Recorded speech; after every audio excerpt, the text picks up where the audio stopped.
Salam. Tunapitia muhtasari wa mkutano mkuu uliopita na tutajitahidi kwenda kidogo haraka kwa sababu kuna mambo kule ambayo tunahitaji kuyajadili mengi. Kwa tutaangalia yale ambayo tuliyapitisha wakati ule ambapo tulifanya siku ile kama yamezingatiwa. Tulikuwa na jumla ya wajumbe 93 waliohudhuria katika mkutano mkuu ambao ulifanyika Dar es Salaam. Agenda kubwa zilizoshughulikiwa siku ile ilikuwa kufungua mkutano, kupitisha na kuthibitisha muhtasari wa mkutano uliopita wa mwaka 2022. Lakini pia ilikuwa tunasomewa yatokanayo na mkutano mkuu wa mwaka 2022. Mheshimiwa Katibu Mkuu, naweza kuisomeza kidogo document iweze kusomeka upande wako wa kurudia zaidi.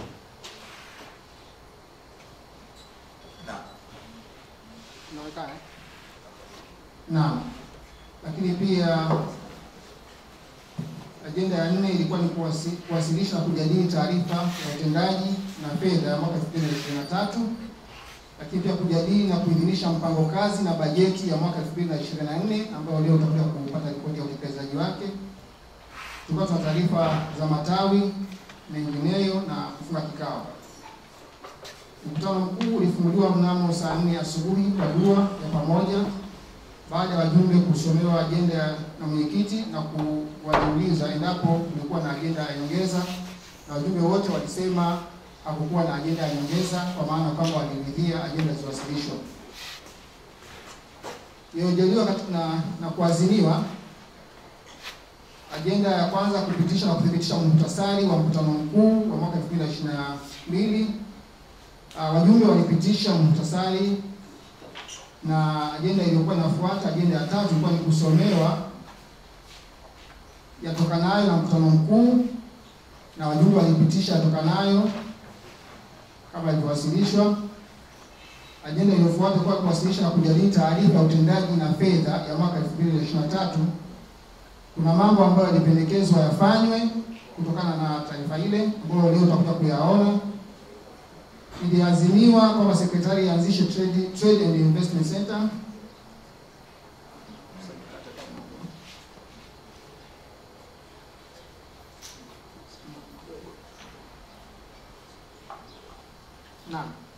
Sekretari ianzishe Trade and Investment Organ, lakini iliazimiwa kwamba TAMPRO iangalie uwezekano wa kushirikiana na taasisi nyingine kwa ajili ya kufanya baseline kujua Waislamu.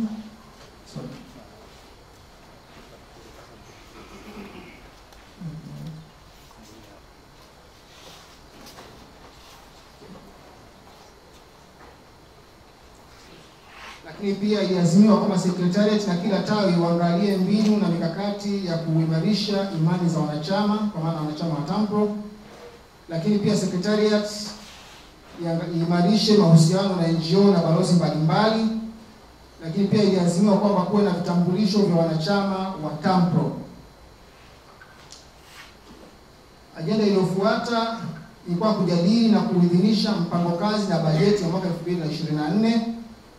Wajumbe walipitisha mpango na makadirio ya bajeti ya mwaka kama ilivyokuwa imewasilishwa.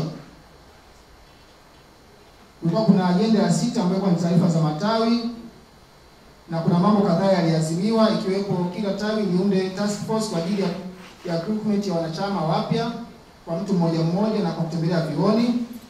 Lakini pili, kila tawi liangalie uwezekano wa kuwatumia wahitimu wa vyuo kwa shughuli mbalimbali za TAMPRO katika matawi husika. Lakini pia ilikubaliwa kwamba mkutano mkuu ujao ufanyike mkoani Dodoma, ambapo leo tuko hapa kwa ajili ya hilo. Mengineyo, mwenyekiti aliwasilisha pendekezo la kaimu katibu mkuu wakati huo Ndugu Hamza Mtunu kuthibitishwa na mkutano mkuu kuwa katibu mkuu wa TAMPRO, na mkutano mkuu uliidhinisha kwa kauli moja Ndugu Hamza Mtunu kuwa katibu mkuu wa TAMPRO. Lakini pia mwenyekiti alitoa taarifa kuwa Ndugu Juma Nchia ameteuliwa kuwa mratibu wa TAMPRO Leadership Academy, huku uratibu wa matawi ukibakia chini ya ofisi ya katibu mkuu. Mwenyekiti pia aliwaarifu wajumbe kwamba kliniki za kitaaluma zitafahamika kama idara. Mkutano ulifungwa kwa dua iliongozwa na Imam Suleiman Abdallah majira ya saa 10:30 jioni. Huu ndio muhtasari wa kikao uliopita, ambao leo kama kuna jambo limesahaulika tunaweza tukalijumlisha, lakini kama yote imekumbuka vizuri tunaweza kupitisha.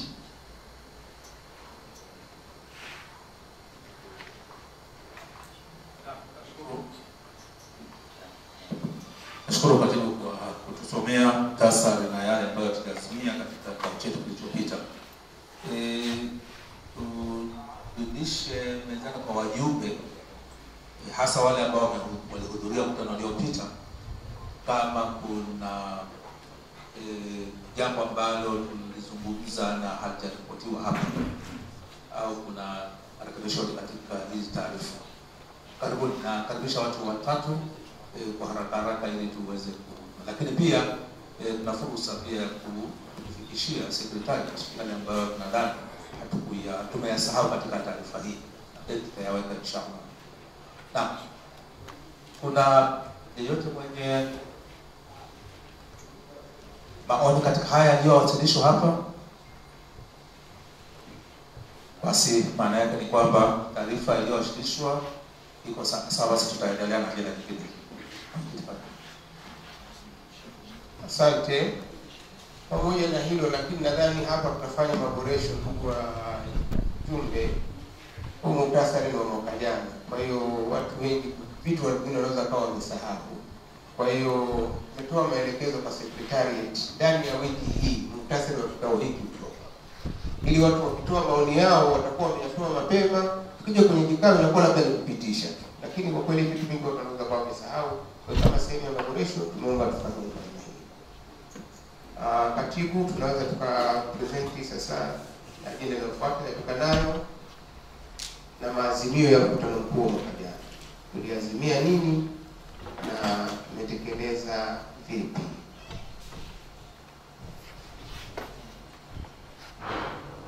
Muhtasari maana yake umethibitishwa kwa kuwa na tofauti, kwa muhtasari umethibitishwa. Tunakwenda kwa yatokanayo na maazimio ya mkutano mkuu wa mwaka uliopita.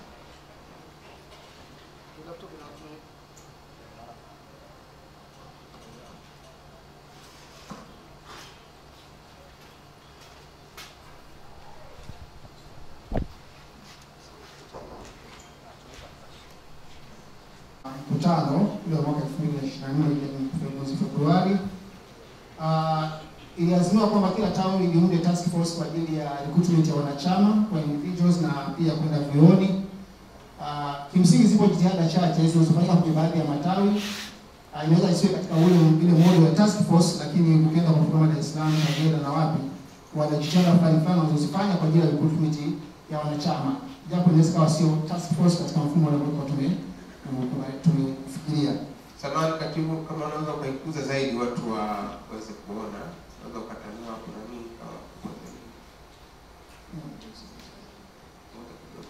hapo inaonekana nini? Inaonekana tuendelee kati. Lakini pia iliazimia kwamba secretariat ianzishe trade and investment organ, ambao mpaka sasa tunapozungumza dokumenti zote za uanzishaji zimeshaandaliwa na kuna timu ya watu watatu ambayo imeundwa na imekabidhiwa jukumu la kusimamia kuhakikisha kwamba hiyo trade and investment organ inakuwa established na ina operate. Lakini katika jambo la tatu lazimiwa ni kwamba TAMPU iangalie uwezekano wa kushirikiana na taasisi nyingine kwa ajili ya kufanya baseline. Tumefanya hatua za awali zimefanyika kufanya baseline ya shule na taasisi za Kiislamu kwa kushirikiana na taasisi nyingine kama vile TIPSO, MDF na TISOA na wadau wengine. Lakini pia iliazimiwa kwamba kila tawi liangalie uwezekano wa kuwatumia graduates kwa shughuli za TAMPU katika matawi husika. Baadhi ya matawi kama vile Dar es Salaam wameanza jitihada hizo, lakini bado si kwa kiwango kikubwa sana. Lakini pia iliazimiwa kwamba secretariat na kila tawi waangalie mbinu na mikakati ya kuimarisha imani za wanachama.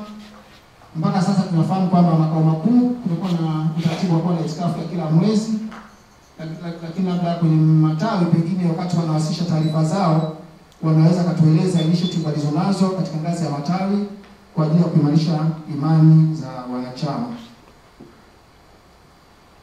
Lakini pia secretariat iliazimiwa kwamba secretariat iimarishe mahusiano ya njoo na balozi mbalimbali. Kwa kiwango kikubwa secretariat imefanya kwenye upande wa taasisi za Kiislamu, kwa mfano watu wa Hai'a ambapo tunashirikiana nao mpaka sasa kwenye Baitul Mali, usimamizi na uendeshaji wa Baitul Mali.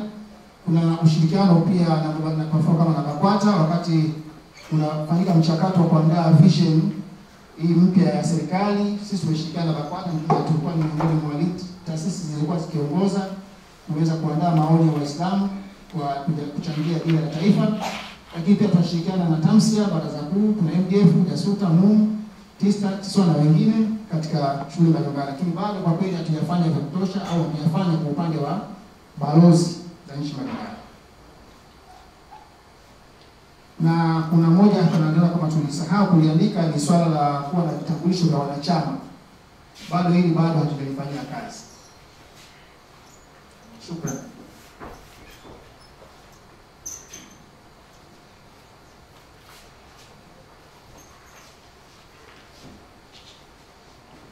Asante. Wajumbe karibuni, kama kuna maoni yoyote. Kwa muhtasari huu ni utekelezaji wa itikadao na kwa kilichopita. Naomba kuona mikono ya watu wanaotaka kuchangia, alafu niruhusu. 1, 2. Kwa hiyo tuna wachangiaji 2, 3. Kaka karibu hapa. Asalamu alaykum wa rahmatullahi wa barakatuh. Mambo ya msingi ya Baraza la Uongozi na Kuunga Tanzania TNMC.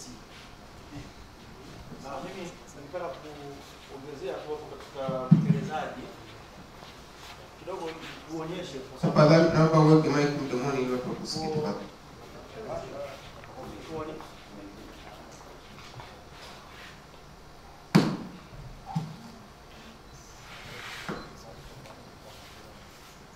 Hamza naomba izini kwa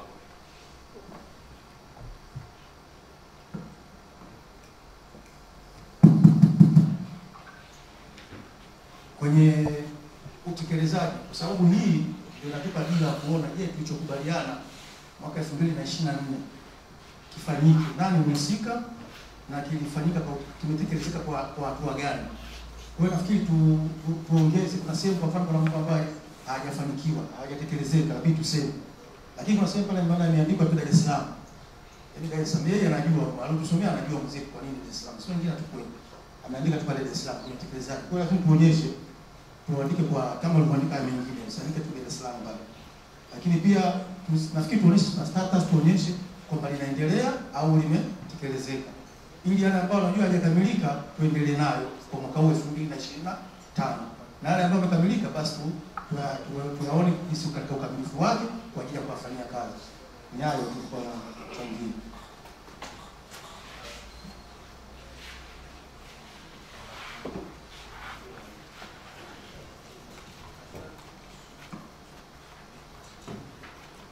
Shawaza mwenyekiti tunaacha muda ndio. Niache muda. Asante. Imam Suleiman, naweza nikakuruhusu lakini wewe ni mneki na sisi tutatoa nini. Kwa hiyo moja kwa moja tuanze na yule.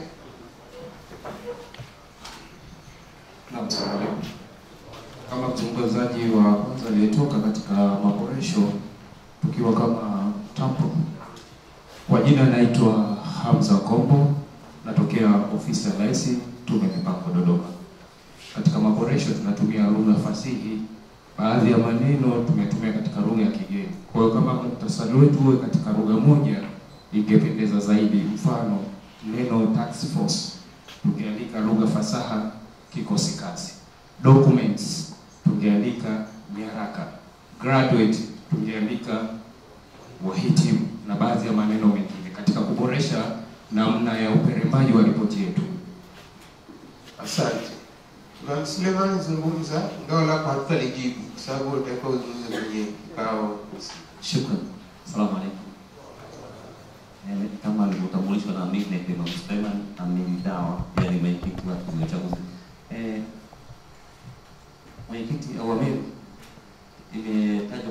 la itikafu kwamba kila tawi tulisema kwamba lisimamie ibada ya itikafu kwa mpaka leo hii naona ni Dar es Salaam pekee yake ambao ndio wanasimamia itikafu. Kwa hiyo mimi nimesimama kuhamasisha ndugu zangu huku mkielewa kwamba mwanzoni kabisa Uislamu sallallahu alaihi wasallam aliamrisha kwa nini kubilaila illa kalila. Kwa hivyo hatutafanikiwa kwenye mambo yetu ikiwa tutakosa visimamo vya usiku. Mafanikio yetu hasa Mungu anasema matashauna ila yasha Allah. Hatutafanikiwa mpaka apende Mwenyezi Mungu. Kwa hivyo tuna haja ya kujitupa kwa Mwenyezi Mungu kwa kumuomba sana usiku. Kwa hivyo ni waombe maamiri wa Dodoma, ni waombe amiri wa Ruvuma, amiri wa Bukoba na wengine sijawataja. Basi hii ya leo waondoke kwa Bwana. Tuliazimia mwaka uliopita kwamba matawi yote, mikoa yote wasimame na ibada ya nini? Wassalamu alaykum. Asante ya Biblia. Niuliza mikono ili ni ruhusu tadhibiti muda kwa staili hiyo. Sasa mkinyoosha baada ya hesabu dakika moja na yule dakika moja, kwa sababu niliuliza mara ya kwanza watu wanyoshe mikono. Dakika moja pale na pale dakika moja.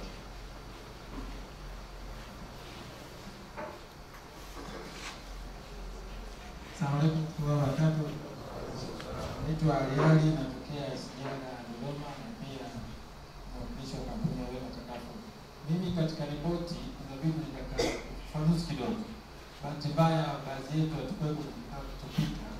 Kwa hiyo kuna neno kwa mfano anasema kuhusu trading investment organ. Yaani bado binafsi sijaelewa idea ilikuwaje na kwa nini tumefikia hapo.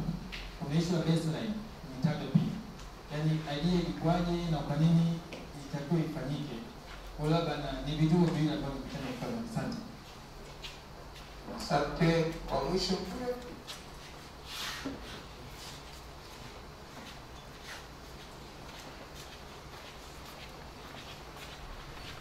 unaweza kuanza kuongea.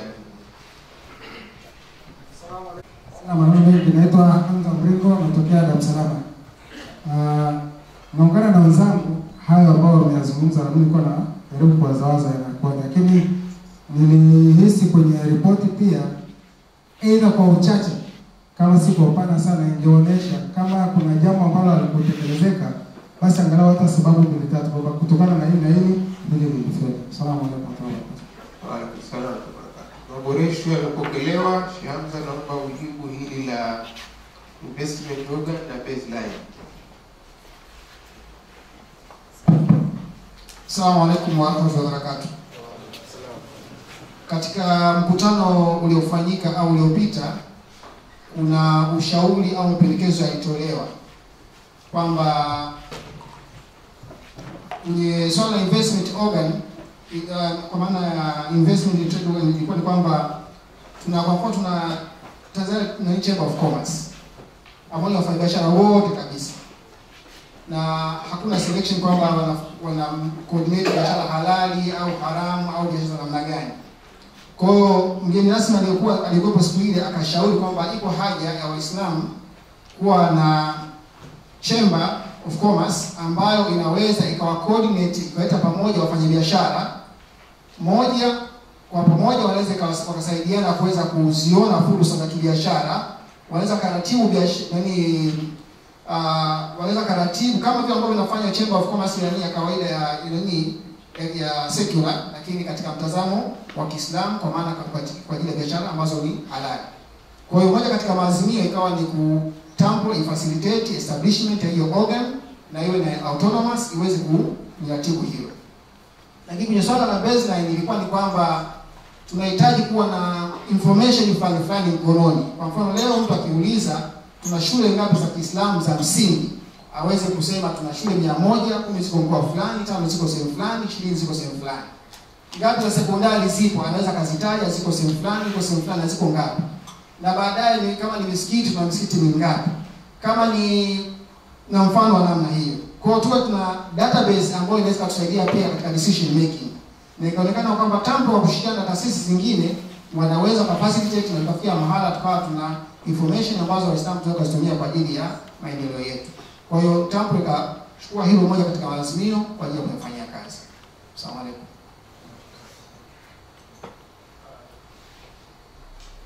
Asante katibu. Ni kama alivyoeleza katibu, ufafanuzi huo, na katika hiyo baseline ilikwenda kwamba kama tunaweza tukafika mpaka kujua na maimamu wangapi na walimu madrasa wangapi, professionals wa fani fulani wangapi. Kwa hiyo ya kwenda mbali kidogo, na katika maelezo yaliyotoa ni kwamba tumeanza na level ya taasisi, sio level ya individuals.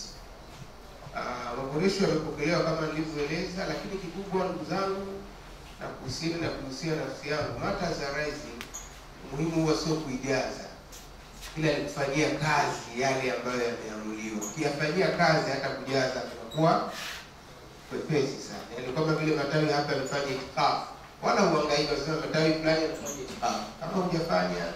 Kwa hiyo moja ni kwamba tuhakikishe tunafanyia kazi hizi matters arising, yale yanayoni maazimio. Lakini jingine, maboresho kama nilivyosema yamepokelewa. Sasa inshallah tunakubaliana kwamba yatokanayo na mkutano uliopita yamepitishwa kwa kauli hii. Kuna yote mwenye reservation?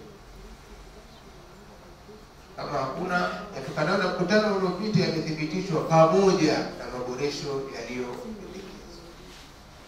Kwa hiyo kuna mengi yametajwa, lugha, kuweka kola ya husika kama status na kadhalika.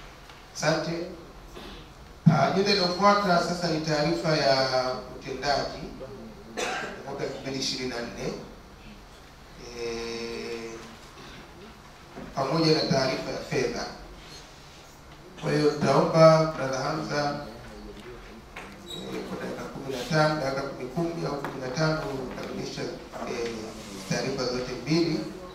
Na naomba ndugu zangu hapa tusikilize kwa makini, kwa sababu haya ni mliokubaliana. Kama tutakubaliana leo, alafu tuone status ikoje, tumefanikiwa, tumefeli, kama tumefanikiwa kwa nini hatukufanikiwa na kadhalika. Kwa hiyo brother, tafadhali tupitishe.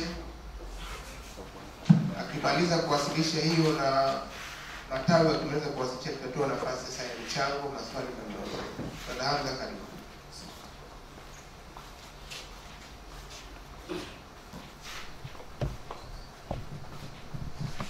Assalamu alaikum warahmatullahi wabarakatuh. Ifuatayo ni ripoti ya utekelezaji ambayo naweza kusema yale ambayo tuliweza kufanikiwa kuyafanya kwa mwaka 2024. Lakini kama TAMPO, taarifa hii inaenda sambamba na taarifa zitakazotolewa na matawi, kwa maana matawi pia yana input zake katika yale waliofanikisha katika mikoa husika.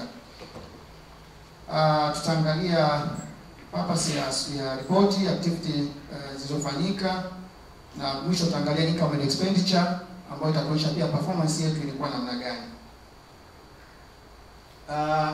Miongoni mwa mambo ambayo tuliweza kuyafanya, tumeweza kuendesha trainings na hizi ambazo zilikuwa coordinated katika ngazi ya secretariat, ambapo zaidi ya vijana 100 walipata mafunzo ya uongozi, na picha inayoona pale ni moja katika training ambazo zilifanyika chini ya secretariat. Lakini pia tuliweza kufanya professional forum, ambapo moja ni ile iliyowakutanisha vijana wa vyuo mbalimbali, ambayo ilifanyika kwa kushirikiana na TAMSI, ambayo ilifanyika kule Duse, Dar es Salaam. Lakini pia tulifanikiwa kufanya international conference ambayo ilifanyika pia Dar es Salaam. Lakini pia tulishiriki katika mambo ya advocacy, ambapo kama TAMPO tulishirikiana na taasisi nyingine na kutoa mchango wetu katika kuandaa dira mpya ya nchi yetu. Na picha mnaiona pale, ni ukiangalia vizuri unaweza kuona kuna viongozi wa taasisi mbalimbali wa MDF, BAKWATA na nani, wote tulikutana wakati tunakusanya maoni ya Waislamu ambao tulikuwa tunashawishi yaingizwe katika dira ya taifa ya mwaka 2025 mpaka 2050. Lakini pia kuna swala la Baitul Mal ambalo tunashirikiana na Hayatul Ulama, ambapo kwa mwaka huu tulikusanya jumla ya shilingi milioni 18 ambazo ziligawanywa au waligawiwa watu waliokuwa na sahihi kupokea kiasi ya watu 30. Na katika hili uzoefu umeonyesha kwamba mahitaji ni makubwa sana, lakini mwamko wa Uislamu katika kutoa zaka bado uko chini sana. Kwa hiyo lakini miongoni mwa mambo ambayo tuliweza kufanya. Lakini pia tulikuwa tuna changamoto ya hati ya TAMPRO pale makao makuu, lakini alhamdulillah tulifanikiwa kupata hati mpya ambayo ipo mpaka sasa, na pia tulikuwa kwa sababu tulikuwa kwenye mchakato wa kutaka kuvunja jengo lile la TAMPRO lilopo na kujenga jengo jipya ambalo leo tunaliona liko katika picha pale.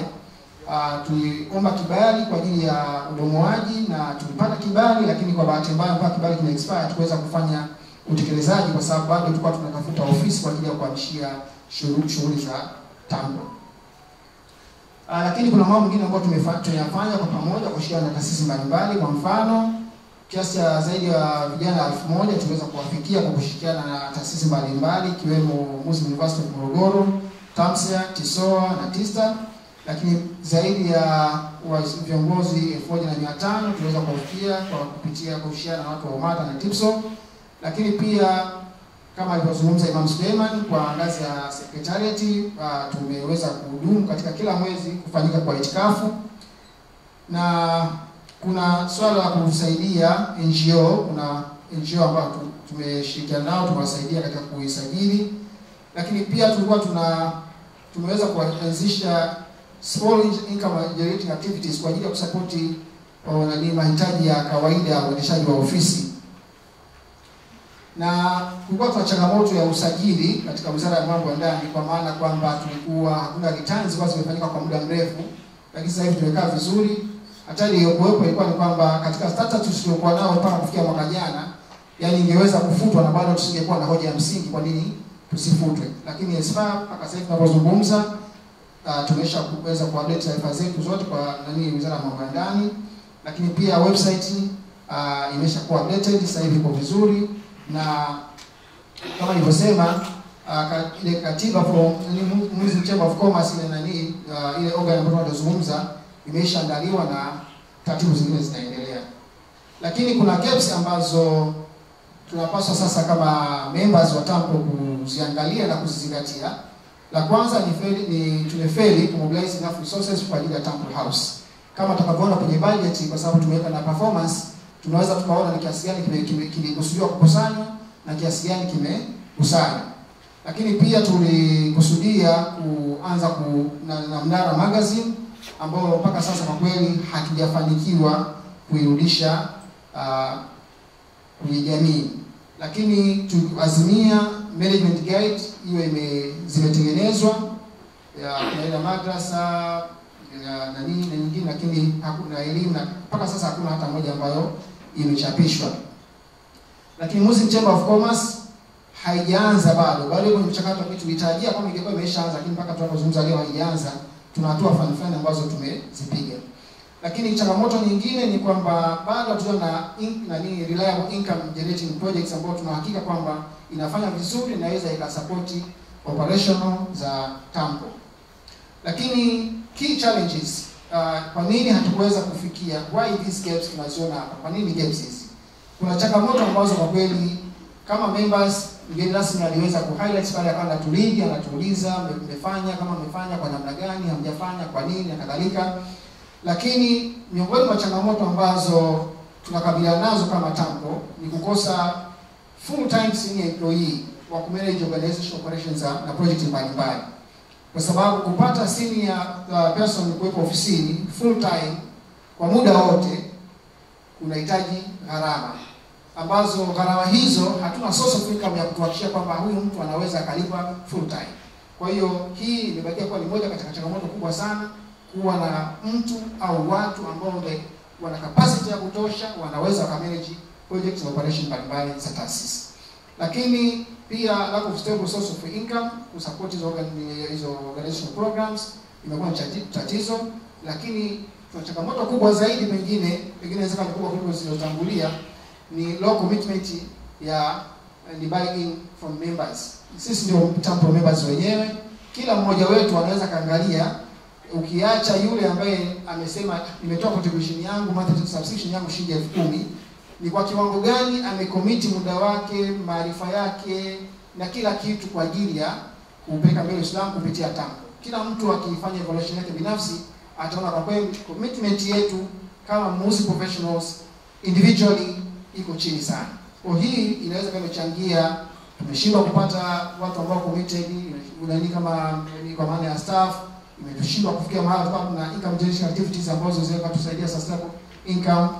Hii ni shida kubwa ambayo pengine kikao hichi kinaweza kutoka na majibu na namna gani tunaweza kufanya kuhakikisha kwamba we professionals we are committed kwenye vision yetu, mission yetu na strategy yetu. Way forward tunafikiria kwamba tunahitaji kufocus kwenye very few projects with high impact to the community such as kama vile Temple House na kadhalika, lakini tunafikiria establishment of income generating projects, pengine and allow members to buy shares. Pengine tuwe na projects ambayo members wataruhusiwa kubuy shares katika hizo projects na watakuwa wanapata faida kutokana na shares zilizozinunua, lakini certain profit inaweza kaenda Temple kwa ajili ya kuendesha mambo mengine. Lakini tunajaribu kufikiria recruit competent and committed senior staff to manage day to day activities, ambayo hili litategemeana na namna gani tunaweza ku raise funds kuweza kumkeep huyo mtu. Lakini eneo lingine strengthen branch and department and clinics activities. Ndugu zangu hapa naomba niseme maneno machache kwamba ukiangalia structure ya Temple, organs ambazo zinapaswa kuleta uhai wa Temple ni branches kwa maana ya matawi, lakini pia na clinics. Lakini ukiangalia performance ya clinics, yani wewe binafsi kuulizwa wewe uko kwenye kliniki gani na umefanya nini kwenye hiyo clinic, binafsi unaona kwamba ni changamoto. Kwa sababu kila member humu ndani anapaswa kuwa kwenye kliniki fulani. Inaweza kuwa ni ya sheria, inaweza kuwa ni ya afya, inaweza kuwa ni miundombinu na kadhalika. Je, binafsi ujiulize uko kwenye kliniki gani na umefanya nini kwenye hiyo kliniki? Kwa hii ni eneo ambalo kweli ni eneo moja ambalo linatupa udhaifu, kwa sababu kama tungekuwa active enough kwenye clinics tungeweza kuona impact ya Temple. Lakini sehemu nyingine ambayo tunatarajia kwamba ndio mkono wa utendaji wa Temple ni matawi, mikoa. Tuna matawi ambayo somehow yako active, yanafanya vizuri kama vile Tanga, Dodoma, Iringa na kadhalika.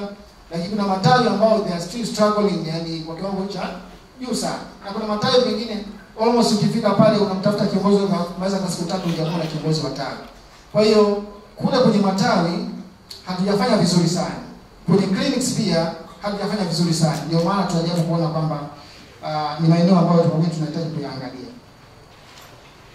Lakini pia look on the outside for more visibility and alliances. Naomba niweke nukta yangu hapa. Mheshimiwa Mwenyekiti, shukrani. Asalamu alaykum wa rahmatullahi wa barakatuh.